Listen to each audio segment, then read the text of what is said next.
Hello?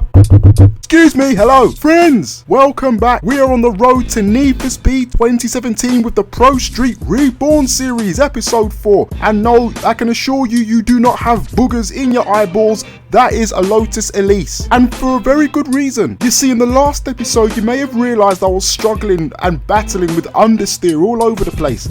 Mainly due to the insufficiencies in my driving ability. It doesn't matter, because at heart, I am a rear-wheel drive guy.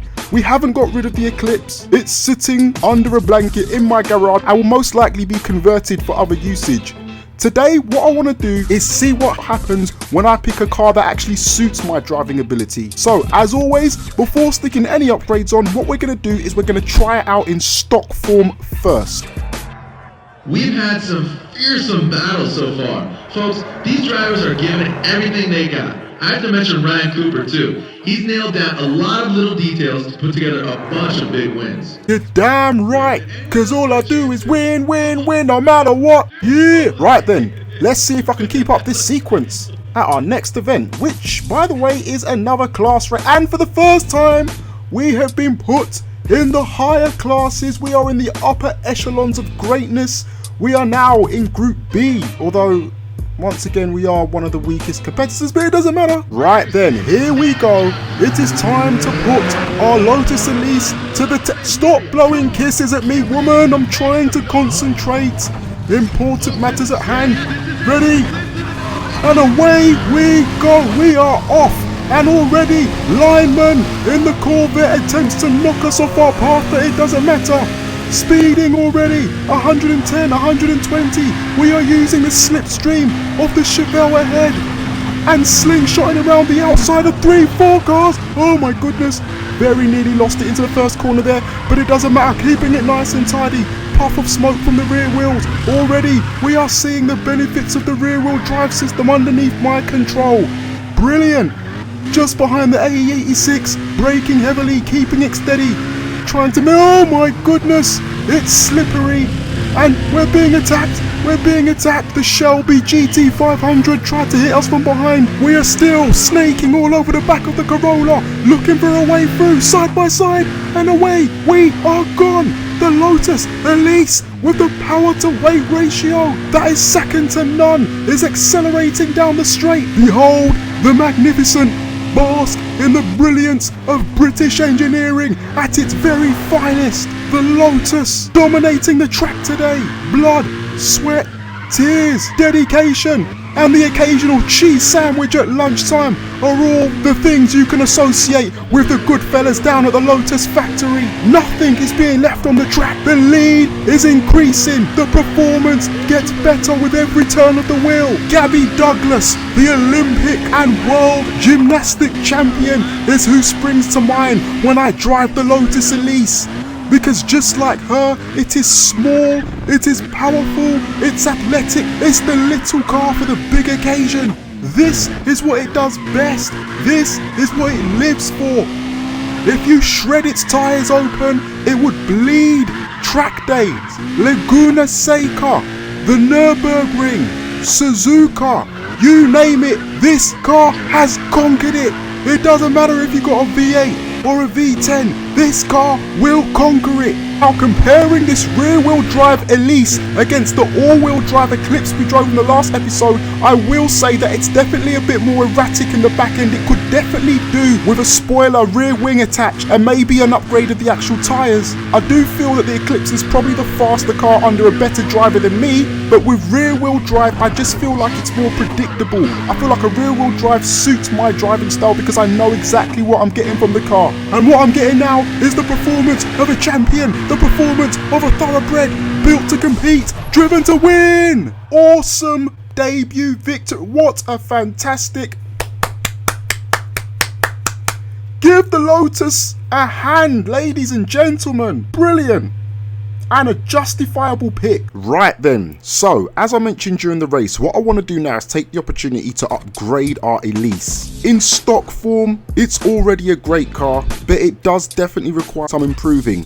None more so than with the grip. Now, the back end of the car was slipping all over the place. So the first thing I want to address is our tyre situation.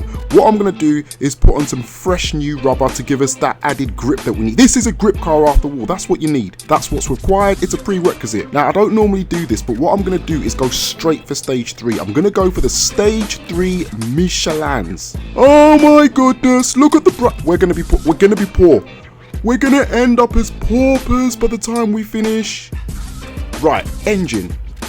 Oh my gosh, look at these taxes. I can't afford that. Right, if you can't improve your engine, you improve your forced induction. Even I know that. Bloody hell. Why is this so expensive? Why has the prices increased so much? Can I take the car back to the shop? Can I borrow it instead? Can I lease it? Can I lease the Elise? Just for this video. Right, now that we put on a turbocharger, a common mistake made by many people is when they increase the output of power on their cars, they sometimes neglect things like the brakes. When you got a rear wheel drive car, the moment you increase that horsepower in any way, whether it be through a NOS upgrade, turbocharging, or through an improved engine block, you have to compensate that with greater stopping power, or else you're just going to crash into a wall and your testicles are probably going to pop and come out the other side of the exhaust, and we don't want that. Right, that's all I can afford in the way of performance upgrades without going into financial ruins. So with that aside, it's now time to improve how the car looks aesthetically. Let's make our Lotus into something pretty. Now, I already have a design in mind. Something classic, something simple, something clean, something blue. Hit him with that candy shade. Yes, I like that. I like that a lot. It's got a little bit of a more glitz and glamoury feel to it than the standard blue, but it's not too in your face, which is good, which is very good indeed. Because Lotuses are not about being in your face. They're sporty little cars that are inconspicuous. I don't even know if I used the word correctly. What does inconspicuous mean? I need to do my Googles and find out. Anyway, I meant discreet. And nothing screams discreet more so than a tinted window. Smoky blue, baby. Yeah! A closer look at the first one. I must say, it's actually not bad. Oh, look at the hood. Look at the hood. It looks like nostrils. It's pretty good. This is actually pretty good. Normally the first body kit always looks a little bit crappy. Yeah, that's where it falls short at the back. The back still looks pretty stock. But nevertheless not too bad. Moving on to number 2. What's this? Strataspeed Formula 5. And we've got an elongated front nose. The exhausts have been moved up to the top of the bumper, which looks pretty cool as well. I like that. That's not too bad. I've seen something similar to that in the Crew. Well, actually, I must say the Crew probably took it from this, as the Crew came out after. But not bad, not bad. Oh my goodness.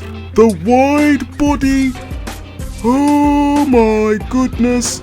It looks like our Lotus is on steroids. It has muscles upon Brock Lesnar has come amongst us, fellas. Look at it from every angle. Oh, the gaping holes in the side doors, the air vents. This car screams performance. Look at the ducktail. It's a thing of art. It was sculpted by an artist himself. I like it. I like it a lot. I don't like the price though. I had to do a little bit of sculpting on the front end. Now what I'm going to do is, believe it or not, I'm actually going to tune this for much more grip than speed, because with Lotuses, that is what they're predominantly built on. That is the philosophy upon what has made them famous and what has made them successful. You saw how quick this thing was off the line in stock. It's already got the speed. What I just need to do is ensure that the drag coefficient is not ruined by the aesthetic upgrades that I've put on. So let's get as much grip out of this as possible, because normally I'm very good at ruining cars, and I don't want to do that today. I actually like the Lotus Elise. Strangely enough, they're actually pretty affordable as well.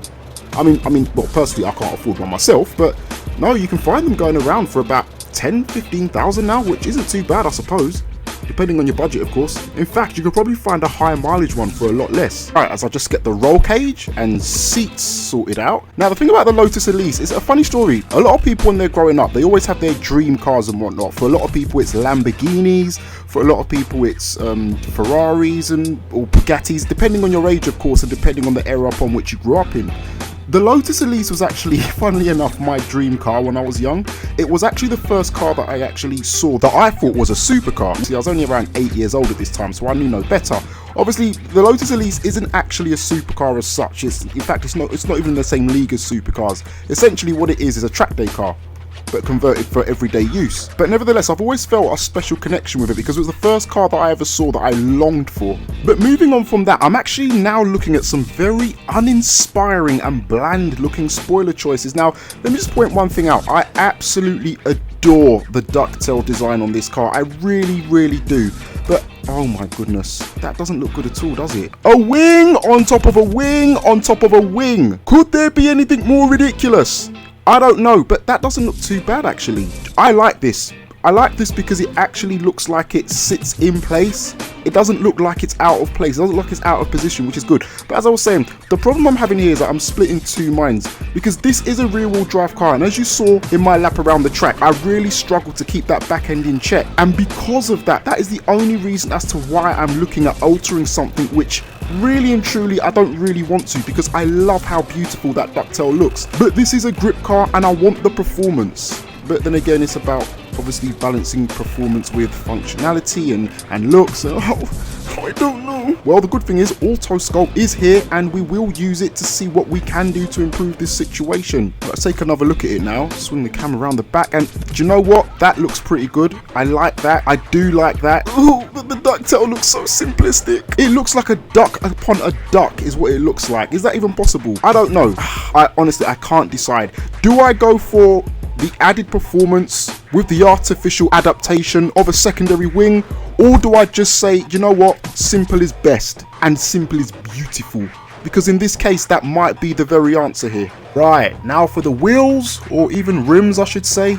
Now I want to go for something white because I want to make sure that it matches the actual color of the stripe down the center of the car. I just feel for the purposes of conformity and a uniformed style, it will be a decent design choice. I also want to make them a bit bigger as well and make them a little bit more aggressive. So I'm going to do that with the aid of the Auto Sculpt tool, add a little bit more depth to the actual rim bay itself. And to finish things off, we're just going to sort out the exhaust tip and make it as wide and as aggressive and as ridiculous as possible. And there we have it, our finished, new, improved and facelifted Lotus Elise. What a splendid car.